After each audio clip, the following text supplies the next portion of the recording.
चलिए पहला सवाल करते हैं। स्क्रीन पे आपके दिख रहा है कि 7 को डिवाइड किया हमने 7 से एक नंबर n को, रिमाइंडर 2 आया। तो कह रहा है आपको बताना है कि कौन सा नंबर 0 रिमाइंडर देगा जब वो 7 से डिवाइड होगा, तो out of the given numbers.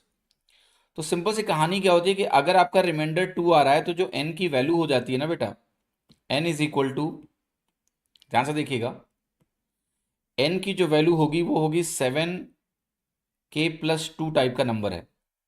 कभी भी अगर रिमाइंडर 2 है, कोई भी नंबर मान लिया किसी भी संख्या से डिवाइड करने पे, जैसे 7 से डिवाइड करने पे 2 रिमाइंडर दे रहा है, तो आप संख्या को लिखिए 7k+2, जहां पर आपका k क्या होता है, कोई इंटीजर होता है।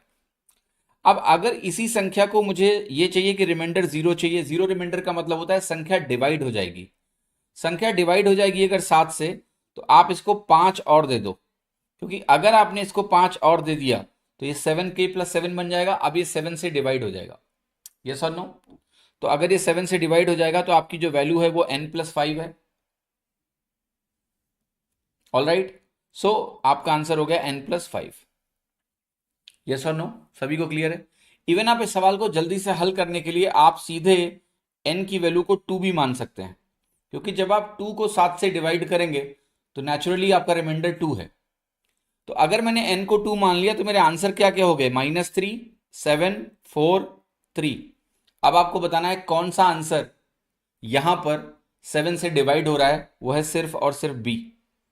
No other option is divisible, इसलिए बी करेक्ट है।